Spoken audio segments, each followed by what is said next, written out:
dokumento na nagdadamay sa pangalan mo? Sa tingin mo ba may katotohanan ang mga nasabing dokumento? Sa tingin mo? Una po, hindi ko alam yung tungkol sa mga dokumento. Nalaman ko na lang yan nung pinakita sa akin. Dahil hindi po ako nagbabasa ng Okay. mga ganyan. Wala po ko alam. Wala. Thank you po. Next question po, ma'am.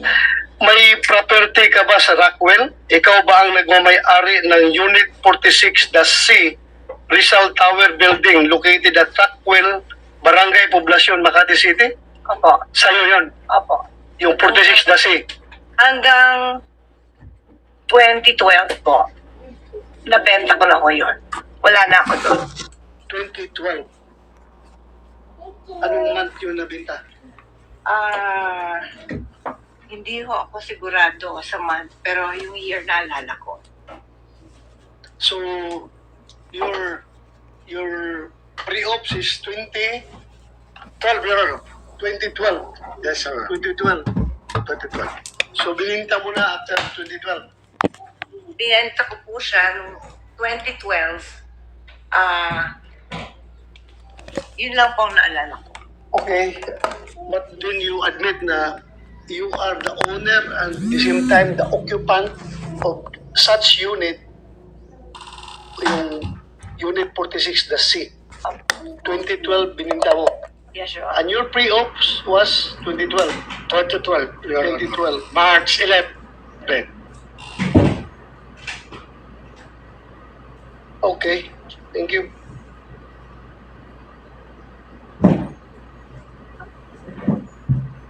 Ma'am, pwede bang makahingi ka ng kopya ng deed of sale nung unit na bininta mo? Opo.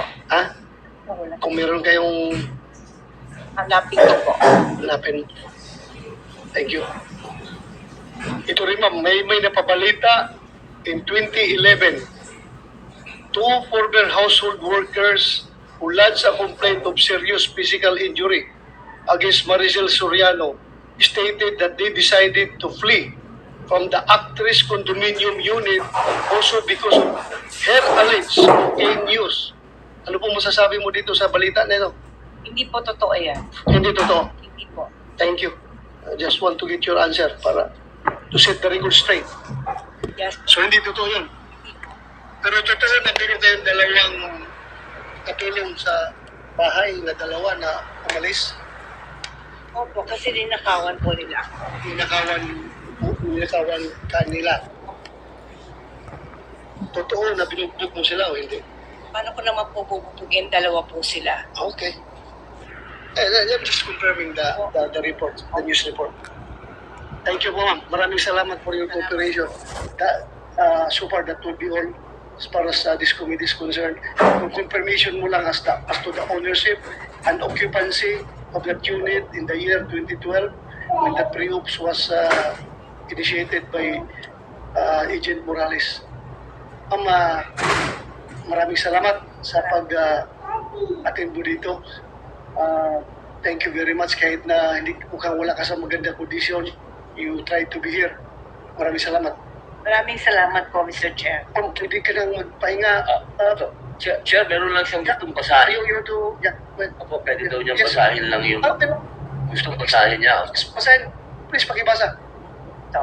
Magandang umaga po sa mga kagalang-galang ng mga senador at sa lahat po ng nandito ngayong araw. Ako po ay nakatanggap ng imbitasyon galing po kay Senator Bato de la Rosa para magbigay ng komento tungkol sa issue na pinag-uusapan dito sa hearing.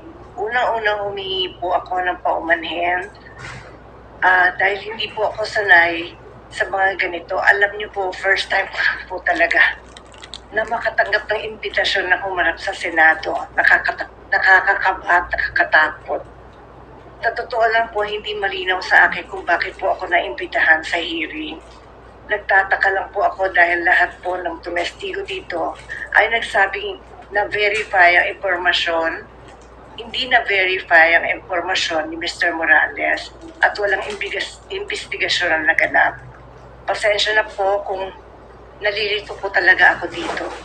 Gayunpaman, mataas po ang respeto ko sa Senado at sa mga kagalang-galang ng mga senador na nandito ngayon, lalo na po si Chairman Senator De La Rosa. Sa abot po ng aking makakaya, tutulong po na sagutin ang inyong mga katanungan.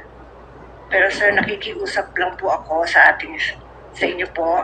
Kung ang usapin ay tungkol po sa mga bagay na may legal na implikasyon po, sana po ay pagbiyan niyo po ang aking abogado na sumagot para sa akin. Hindi man po ako abogado, sir.